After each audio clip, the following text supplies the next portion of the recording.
Kalen, welcome back to the SBA Loan Pro Podcast. I appreciate you being here. Thanks for having me. That's great. Awesome. So what we're going to talk about today is owner-occupied real estate financing. And I'm going to start by saying this. This is something that I firmly believe, and it's this, that if you're a business owner and you require real estate to operate your business, not every business requires public real estate that's on the street. But if your business does, and you're leasing that space and you don't own a home yet, so you're also renting personally, I firmly believe that when you amass a nest egg to deploy into buying real estate, that it's better and a more intelligent investment decision to buy the building from where your business operates than to actually buy a home. And usually, the reason why I bring that up is because usually I'll have someone who comes to me and they'll say, Ryan, I want to buy my building, but I want to buy a home first. And I'll say, hey, let's think about that. Because one day, right, if you want to access the equity from your home, what do you have to do? There's two things. Either you move out and you sell it, or you get a home equity line of credit, and that's something you have to pay back. But if you own your building, you have options, and you could sell it when you exit the business. That's the first exit. Or you could lease it. Guess why? Because you don't have to live in it, right? Right. What do you think about that? Yeah, I mean, I think owning the building that you occupy your business is generally one of the most important and wisest decision a business owner can make. Controlling your destiny is key. And, rents are always going to go up. Negotiations are going to happen. But outside of that, just making sure that you have your cash flow, this business that you've been nurturing, your baby, has a place to live. You'd be surprised where people get caught off guard with lease renewals and the actual pain of moving a business. If you think moving your home is hard, try moving your business, yep. Right? And so outside of the other things where there's, I'm sure tax benefits and protection for owning a building for your business, just being able to control your destiny is the key, right? So that's going to be something I would agree with you. We should encourage, and the SBA program that we offer is designed to help do that so that they can lock that in. So I would say most of the time, a business owner buying their building is engaged in what we call a rent replacement loan. And what that means, just like it says, they're leasing space, and now instead of being a tenant, they want to be the owner and not only the landlord, but they want to be the landlord and the tenant instead of just the tenant, right? Right. And so in that case, talk about the benefits of SBA financing in a rent replacement scenario. Sure. So in a normal commercial real estate transaction, you go to buy a building. Let's just say, hey, I want to own a commercial building. You don't occupy it. They're going to underwrite to whatever that tenant's paying. You're one of those people right now if you own your business and you're leasing. When you go to buy a business, they're going to underwrite to the strength of the business and the cash flow, which gives you access to as much leverage as you might need that your business could support for you to be successful. So it's a rent replacement, meaning you get to add that back in your calculation for that cash flow rather than just what is the lease amount that I'm going to be paying. So it's the EBITDA calculation, but it's an EBITDAR, right, with that rent on the end. And that'll often allow you to buy a building that's a good size to fit your building because usually you're paying market rents to support someone else's mortgage. That's right. Yeah. So define EBITDAR. Sure. So for someone who doesn't really know what that means. Yeah. So EBITDA, right? Earnings before interest, depreciation, taxes, and amortization. I think I said that in the right order. And then you add rent, right? Because that's the calculation for a rent replacement deal. So that's the R at the end of it. So that's going to give us our cash flow, what this business produces currently to be able to support a new financing, right? So our calculation is always going to be based off of that servicing the debt that you're taking on. And we're going to use the income from the business to qualify it. Got it. And it doesn't have to be a true rent replacement. So for example, let's say someone pays $80,000 a year in rent. They don't have to go find a mortgage that costs $80,000 a year. It could be less, it could be more, because not only are you adding back the rent, but you're also taking the bottom line, which is the profitability. Right. So sometimes you might see someone who bites off a little bit more than they can chew, but the cash flow still works and you guys are still accepting that. Yeah, I mean, oftentimes we see people grow, and that's why they're looking for a new location, and that's when they're having that discussion of what should I do? So we expect that it might not always be apples to apples, dollar for dollar. They might want a bigger building because of that growth, and they're going to justify that. They might want a building, and this is an interesting part, right? Where, well, maybe I want to rent out a small portion of it and get some extra income. So that'll be a larger loan. So as long as they can qualify using the strength of their business, those things can happen. And it really is a nice vessel for them to not only control their destiny, but build some wealth and equity. So I got an email yesterday, and this email was from a residential real estate broker who said her client wants to buy a building for their business with very little to no money down. So let's talk about what the SBA has provided in a rent replacement scenario as far as the equity injection. Yeah, that's a common scenario. So we're looking at expansion through acquisition, right? We're going to go acquire a piece of real estate, replace our lease to expand our business. And when we're talking about injection, generally the rule is that there's a 10% requirement, and that's going to apply to, startups, change of ownerships, but it doesn't always apply to expansion financing. So in these situations, as long as the cash flow can support, then we would be able to do a transaction for them that would require little to no injection at all. And so it allows them to pocket that money and reinvest it in their business rather than having to put some chunk of it into the down payment. Now, I say that because cash flow supporting, right? So That's always going to say caveat, well, the loan needs to work, the math needs to work, but this is a good opportunity for them to take that cash and deploy it in their business for that growth, or use it in another way so that they don't have to put it into the building. And I love what you said there, because there's a why behind it, right? Why would the SBA offer a program with little to no money down buying real estate? Especially when we discussed business acquisitions, we said that lenders want to see skin in the game. So why would there be a pivot here, or seemingly a pivot? And you gave the why, right? The why is, well, because your business needs liquidity to operate. Right. And if the cash flow is able to support you buying a building, replacing your lease, creating stability and wealth, which we're going to talk a little bit about later, while simultaneously giving you the ability to deploy your liquidity into your business, well, that's a win-win. So it's not like willy-nilly, they just thought, hey, this sounds cool, let's do this, right? Right. There is a why behind it. Yeah, I think that the most important thing to remember is that this is an existing business. It's an existing cash flowing entity, rather than going out and buying a business where you're taking over or starting a new entity that doesn't have that historic cash flow. So that is the why, like you said, behind it. We have an engine that's been existing, and now we're expanding it. So the program is a little bit different for those, and so there's no need to make sure that, hey, the skin is already there. Yeah. They're wearing the skin every day. I like that. That's right. And that is the existing. We're looking at the balance sheet. We're seeing this operation. We've seen their returns. We know this is a viable, there's no transition risk, right? There's no, all the risks that come across with the business acquisition don't exist. And so there is a little bit more flexibility on the program to help these people. Otherwise, if they use all their capital, how does that benefit the business, right? Yes, they have a place to put their business in it, but they might need that capital.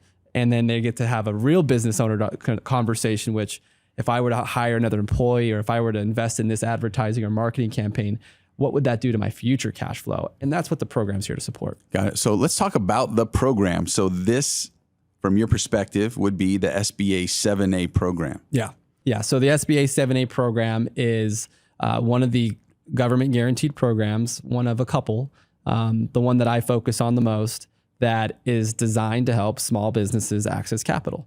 And so in the 7A program, we have lenders that go through a vetting process to become a PLP lender. And what that means is that we are certified to provide these loans on behalf of the program with the government, with the SBA. And that means there are loans, we make the credit decisions, and as long as we're following the rules and the guidelines that are set out by the government, then we're able to produce these loans without further confirmation. So these are balance sheet loans from our bank provided to a customer lending on real estate or other items through the program rather than funds that are from the government directly. It's still from our bank. It's just supported. And because they have this program to help small businesses, the government does provide a guarantee to the bank as long as these rules were followed and strict, standard underwriting practices were followed and prudent credit risk, then there would be a guarantee provided to the bank, which allows us to be more aggressive on leverage and other items that would be typically harder to procure in a conventional market. And can you talk about the characteristics of a 7A loan? So for example, what's the maturity? What is the amortization? Fixed or quarterly adjustable or variable? Talk about the characteristics, please. Yeah. So the 7A program specifically to real estate is a 25-year loan, and that's going to be fully amortized. So it's a requirement that it's fully amortized, meaning there's no balloon, there's no term that it comes due. It's 25 years. It's any loan over 15 years, which inherently with real estate is going to have a 3-year prepay, right? It's very short compared to some of the options out there in the market. It's 5% the first year, 3% the second year, 1% the third year. And whether or not there are options for both fixed and variable, and there's benefits to both of those types of loans, depending on where you think the market is or what fits your business. A variable loan, at this point could be advantageous, right? If we feel that the market's going to go in a certain direction. Or a fixed might be if you feel like rates are going to be low and we should lock in that low rate. So there's going to be different characteristics, but generally it's up to 90% or 100% of the transaction if it's an expansion to help that business grow. Got it. And so there's another program called the 504. Mm-hmm. And what I've seen is that most real estate brokers have been marketed to by the CDCs. And that's their job. Yeah. That's what they do. We work with them. But they haven't been marketed to the same way by the 7A lenders. And so when a buyer comes to a real estate broker, yep, and they've been on the golf course with this business development officer who works at the CDC, right, the first thing they say is, you need an SBA 504. But they don't know anything. Now, I finance 504s. Me too. And 7As.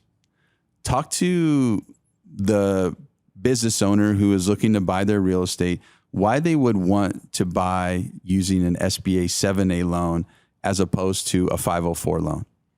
There's a few characteristics of each loan that I would categorize.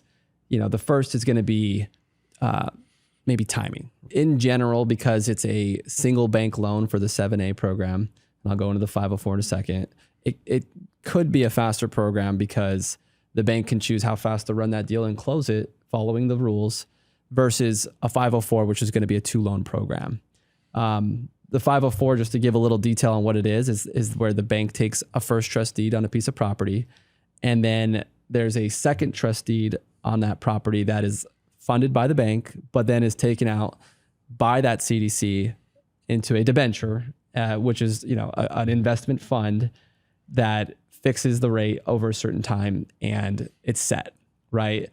And so that process can take time. We'll close a loan, first trust deed, and then second trust deed. It takes 60, maybe 90 days to get that second trustee funded. So they both can go, the 504 program can go 90%, depending on certain requirements, 85%, but mostly 90%. And it's got to go through that first lender and the CDC with the government approval to be completed. So it can take a little bit longer. The CDCs can be great and be super fast up front. So it's not something that can't move quickly, but generally with more cooks in the kitchen, it takes a little bit longer. The 7A program, because it is a more diverse program in terms of it's more than just real estate, it's not always marketed to the brokers because there's so many different types of people taking these programs.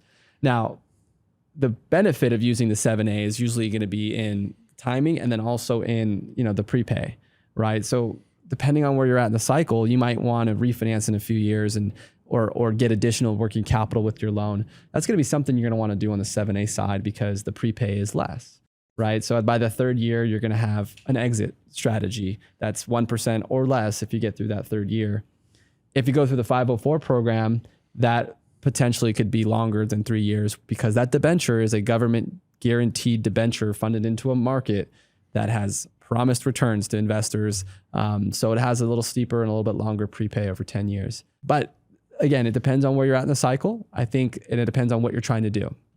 There's a little bit more flexibility with the 7A to include things like equipment and working capital or moving costs because we are including the business in that calculation as part of the borrowing structure, right? Whereas a 504 is probably just suited for the real estate or really long-term heavy assets, but generally real estate.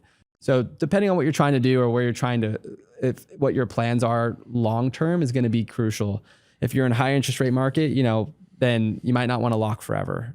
And if you're in a low interest rate market, you might. Yeah. So what I'd like to talk about right now is the difference between processing a business acquisition, which we've discussed. And if you're watching this and you haven't watched that, go watch that. And a real estate loan, because they're completely different. There's so many variables and nuances to acquiring a business. And the reason is because every business is different. Now, every piece of real estate might have its own plot. Right. And not necessarily though, right? If it's an office condo, right? I mean, totally. But there are more stable parameters that envelop or surround that purchase. So for example, the appraisals, there's a much easier way to assess what the value of a piece of real estate is for owner occupants. Yeah, there's an investor analysis too, but when we're looking at an owner occupant, that's a very, very simple equation to underwrite to. Totally. And then it's also simple most of the time when we're assessing the environmental risk. And the reason is because it's typically pass fail. It's typically, there's no problems, or there are known problems, or there are known problems near the vicinity. Right. So let's talk about the appraisal. What does that look like? I want to know contemporarily right now, are you seeing appraisals that are on target? Are you seeing them come in low, high? And as a buyer, what should they look out for in regard to the appraisal? Yeah. So I think, in general, like appraisals, I haven't seen any really coming in low or there's no trend line that I could point to, which is good because ultimately the market should speak, right? We have a buyer, we have a seller, they've agreed to a price. Unless that thing is vastly off, the appraiser is usually saying, well, that's probably the market. Here's why. Here's a couple comps to support it. Are they close? And making their adjustments. The appraisal is straightforward, right? We have an asset class, we have comps, we have square footage, and we have the condition of the building. And I think it's not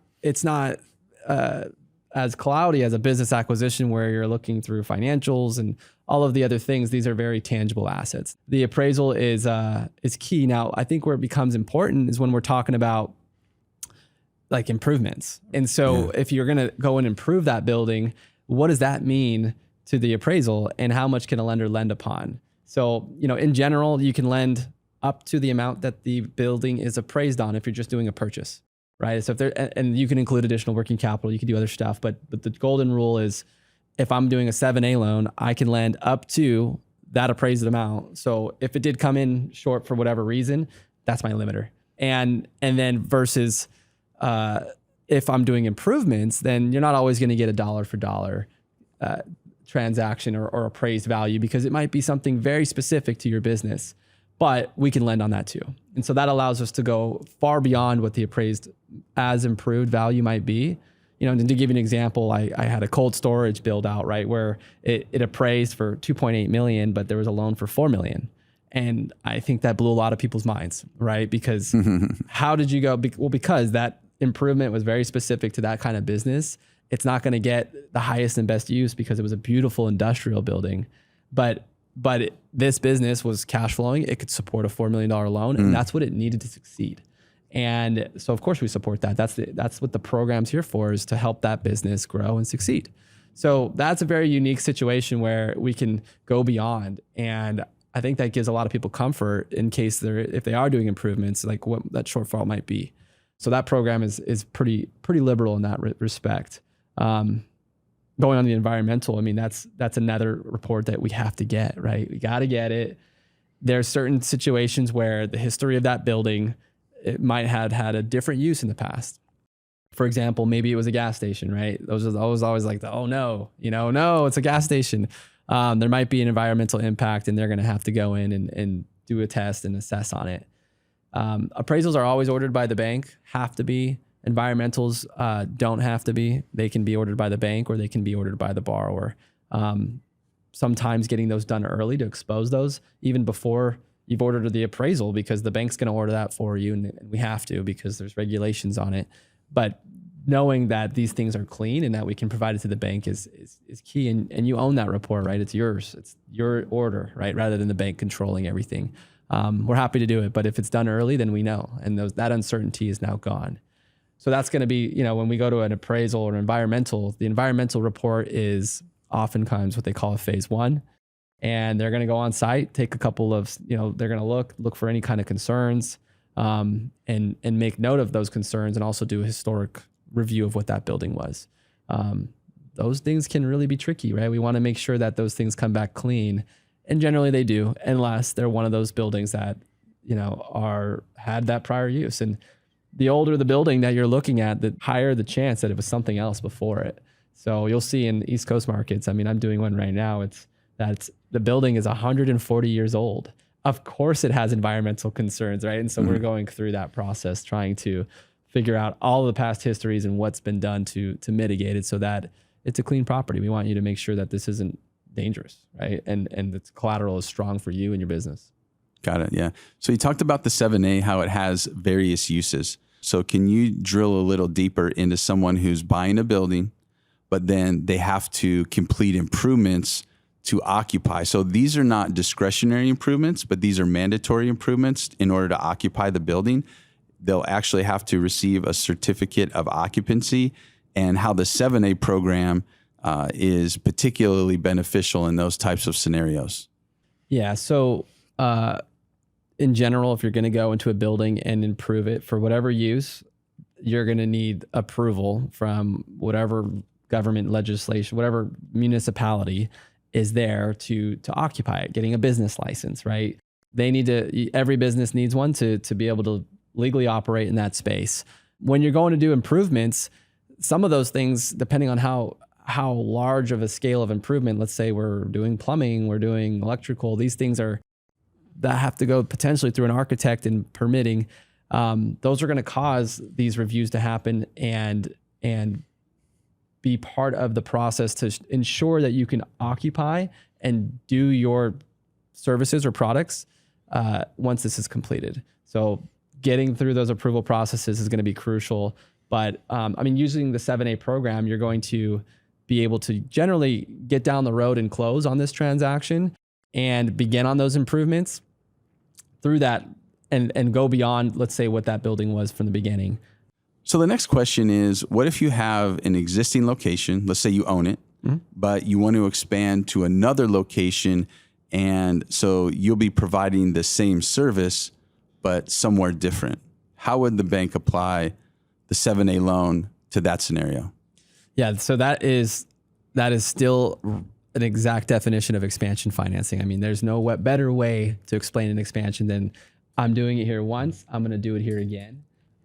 And the difference between that and, let's say, a rent replacement is that this might actually have a whole new set of financials and profitability that we can help underwrite the deal to. And we would create projections, what we think that business in that location would perform based off of our knowledge of business number one that you already operate. But absolutely, the program is for expansion through acquisition or opening a second location. It's one of the best uses of these funds. And again, if everything works from a cash flow perspective, there can be very little injection to go ahead and potentially duplicate your cash flow. Got it. And now what I'd like to do is transition to a transaction that you and I closed. And we did exactly that, by the way. So not only did we help them with location number 1, but we helped them expand to location number 2. And what I'd like to talk about is the scenario where I was about to go golfing. It was a Saturday, and one of my good friends texted me and said, "You need to call this guy right now." They had been taking the trash out, He said, I'm getting an SBA loan, but I'm getting nervous because my lender's not performing. And we're actually going to buy land and go vertical and build out a franchise business in the Midwest. Right. So I contacted this individual immediately. I did not go golfing that day. And the scenario was this, that the franchisor, which this is a well-known franchise, they recommended that this individual contact a certain bank. He'd been actually working with this bank for about a year. And it was a scenario where he was buying land and he was going to go vertical and build a brand new building where there was no building before. Right. Being in the Midwest, permitting was not an issue. They could get their permits soup to nuts within 90 to 120 days. Super simple. So we didn't have to really worry about the permitting. But when I started asking him questions about how far the bank was down the line, whether they'd ordered an appraisal, and understanding the timeline in which they needed to close the loan, my red flag went up inside of me. And I said to him, look, if this bank continues to drag like they're doing, and they haven't even ordered the appraisal yet, which should have been ordered weeks ago, by the way, they could cause you to not perform with the contract. Right. And at that point in time, he told me, he said, Ryan, by the way, since you brought that up, he said, the person who owns the property right now and who's selling it to me told me that if I'm out of contract, he's going to raise my per square foot cost to market. And there have been other developments around them since they originally got under contract. So that would have cost him hundreds of thousands of dollars. Right. We needed to close in 45 days. From that moment, I was speaking to him. And at that point, you had nothing. Right. But I'm going to, spoiler alert, we were able to close. How were you able to do that? Talk to me about that. Yeah. So one, there's so many factors here. One is we have a franchise lending team. It goes back to this is an expertise that we know how to do super well. We have relationships with franchises across the board on the directory, and we have a large appetite. So one, the bank likes these deals, right? Two, it's a commercial real estate deal. We have a purchase contract, we have an escrow timeline, and we have a scope, we have a project. Three, we got good buyers. These guys were savvy, right? So all of these things together led to say, okay, not only can I think they can perform, but they're in trouble. So we should never be doing loans to hurt people, right? This should not be the reason because we can't, get out of the way of ourselves to go and do a transaction where they're going to cost the buyer hundreds of thousands. I mean, if that were me, I would be devastated. So that's when we go in and we try to do a lift, right? We try to say, hey, let's clear the path. This is a rush deal. We're going to do everything we need to do, whether it's on the weekend, whether during it's our golfing time. These things have timelines and you can't mess with those, right? And so we'll drop it all. We'll put the package together. These things can happen faster than a lot of them do because people have things going on. But if everyone puts their head down and works hard, we get it done. Not only did we get it done, I think we got better pricing. I think it was just one of those. Everything was better. Everything was like, this shouldn't have happened. And I think the interesting thing that you said, which is super important, is when you ask a few questions about where they're at, you learn about where they're not at. And at that point, you can kind of telegraph what that bank's doing, because if certain things haven't happened yet, you're like, well, you're in trouble, right? Unless something else happens that's a miracle, we need to take a very specific path to close. But anything that's being said at this point needs to be held with a grain of salt. Because if it's been a year, like that's just unacceptable. I mean, no deal should go that far, but outside of that, just a lot of hard work and phone calls to say, hey, let's help these people. That we need to really help them. They're going to be injured. And frankly, that was a great deal too. So it made it really easy because these are great borrowers. And to your point, that wasn't just the only deal they wanted to do. We're a growth bank. We're going to grow with them.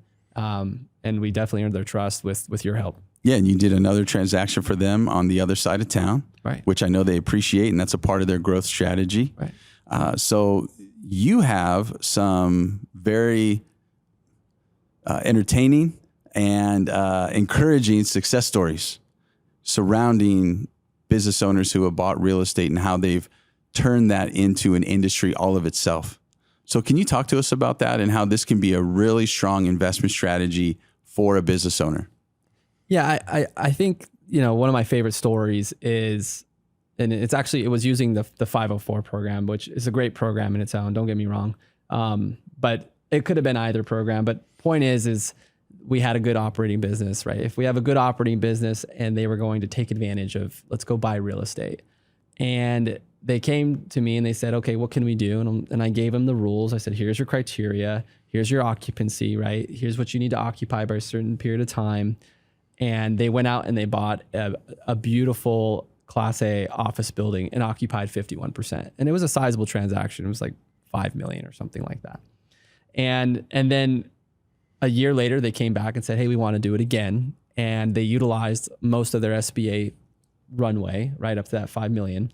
And we started putting them through unique programs like the Green Program to do their second transaction. And it was a bigger building and they were occupying 51%. So they did have the engine, and then they came back a third time. Right. And so fast forward 10 years later, because of those transactions, they have over $50 million in net worth just from those owner occupied properties. Wow. And it was such an incredible utilization of the programs and the strategy when they had that engine, that they now have a wealth and succession plan for their family outside of the business, just in the real estate itself. So if you take the path to buying these pieces of real estate to help your business, the long-term path is usually a good one for them, because it's not just for your business, it's for your succession. Yeah. If you're paying real estate costs, why not pay them to yourself? Right. Why not pay rent to an eligible passive company that you've created that goes on to the other side of that ledger, and then ultimately ends up being in your pocket? Right. Is rent going to go down in 10 years? Is our real estate values going to go up in 10 years?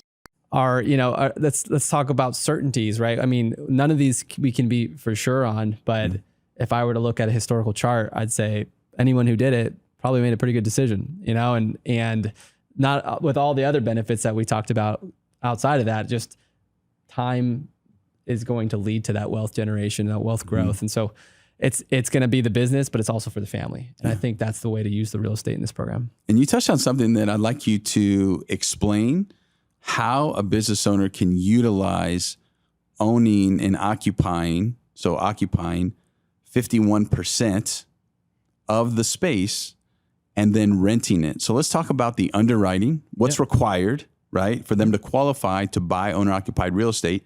But if they occupy less than 100%, what are the opportunities and advantages that they have in what I call reality? Because the bank's they're going to run a cash flow analysis based on occupying the property 100%. Right. But you don't have to. And if you have rent income, that could be a benefit to you. Yeah. I mean, that's one of my favorite strategies, right? It's kind of a mixed operating business / investor strategy. And the SBA program is for the operating business. So what we find, and the rules of the road for the SBA, is going to be, hey, you got to occupy more than half of this building, right? 51%. And if you do, anything else can happen with that. It can be 100, it could be 90, whatever. But we need to be able to qualify you on the purchase of this whole building. And if you can do that, occupy 51 and you're in compliance. And so a lot of times we'll find strong businesses that are ready to grow that say, hey, I want to buy this building and I do want to grow into more space. That's really my intention. But right now I'm ready for this half of the building, and half by meaning 51% or more. And I'm going to go ahead and rent out the other ones. Or maybe there's already existing leases. So this makes a lot of sense for me because I can support the purchase. And then although I can't count it for my underwriting and my cash flow analysis for the business, we can take into account that you are going to be getting this rental income. So there's a lot of, let's call it icing on the cake, that'll flow into your global cash flow. And that's just a win-win for everybody, because the business on a standalone could support this deal. And now you have all these income streams coming in outside of your business being able to grow. And I think that strategy is key if we can find those types of deals for business owners. Yeah. So right now, let's talk about the current rate environment. So prime right now is 7.5%. And historically, it's still near its peak when we look at the last 25 years. If you're a business owner who was looking to buy a building, would you prefer right now a variable interest rate, or would you prefer a fixed? And then talk about variable interest rates, as far as what are the floors and what are the ceilings that protect buyers? Sure. Since it's posed to me personally, right? This is an opinion, and everyone should, talk to their accountants or advisors if they'd like to get some advice on where they think the market's going. I don't have a crystal ball, but if I were to know it's a high rate environment headed to a low rate environment, I would highly consider a variable rate.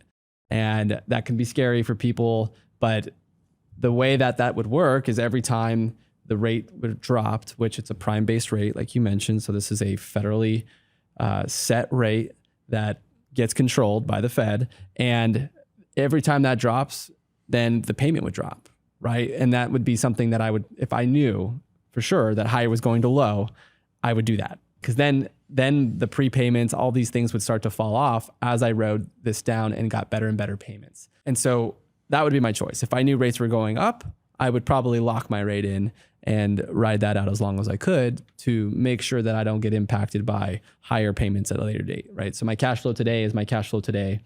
I want upside. I don't really want downside. That, and because it's a prime-based rate, anything below prime or prime, it's going to have a floor and a ceiling. So there is some protection for a business owner.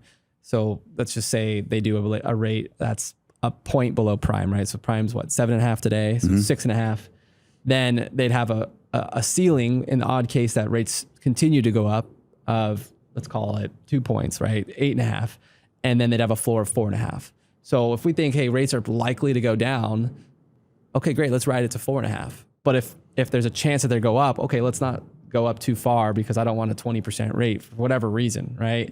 So I think there's good protection for them in this rate environment today if we think that, rates are going to go down. So that's how I would advise. I wouldn't advise them to do anything that weren't comfortable. If you're not comfortable with things changing, then, maybe a fixed rate would be a good strategy.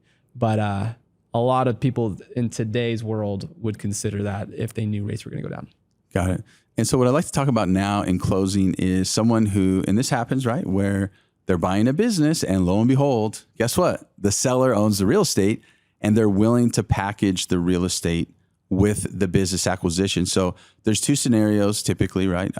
There is the scenario where the real estate has more value than the business. And then there's a scenario where the business has more value than the real estate. Can you talk about how the 7A would interact with those different scenarios? Yeah, absolutely. So we're talking about a business acquisition and then also the real estate's available. I will also say it doesn't have to be the seller's real estate. They could potentially move to a new building and buy it, right? And so as long as real estate's part of the transaction, that would be what we'll talk about now. Okay. So if the real estate and, being in California, it's pretty expensive here, but if the real estate is more valuable than the actual business itself, when we look at, loan proceeds, right? If it's $1 million loan to the real estate and $1 million loan or $900,000 loan to the business, that would be eligible for a full 25-year amortization, right? So what I mean by that is more of the proceeds are going towards real estate than the business. Then we can utilize the real estate amortization, which is up to 25 years. Whereas a business standalone transaction is only 10 years. So it can be really advantageous to put them together for cash flow purposes to spread out a payment of a business over 25 years versus a 10 year. It's a pretty big impact. If it's less than 25, or if it's less proceeds to the real estate than the business, then we have a choice. We can either separate them, right? Do a 25 year to the real estate, 10 year to the business, which you can do that anyway, but you wouldn't get the advantage of it. And then, or you could blend it, right? And so they'd take a weighted average between those two. And interestingly enough, if you have a down payment, you can structure that where you put it to the business to make sure that amount of the loan is lower than the real estate. So there's a lot of strategy I think you want to explore of if I'm close, how do I get this done? Because if it were my choice, cash flow is king. So I'd like to ensure that cash flow is maximized and get the 25 year if it's possible. Got it. All right. Well, thank you so much, Kalen. I really appreciate it. Thank you, man. A lot of great information here. I know the listeners and those watching will benefit. So have a great day and thanks for joining me. All right. Thanks for having me.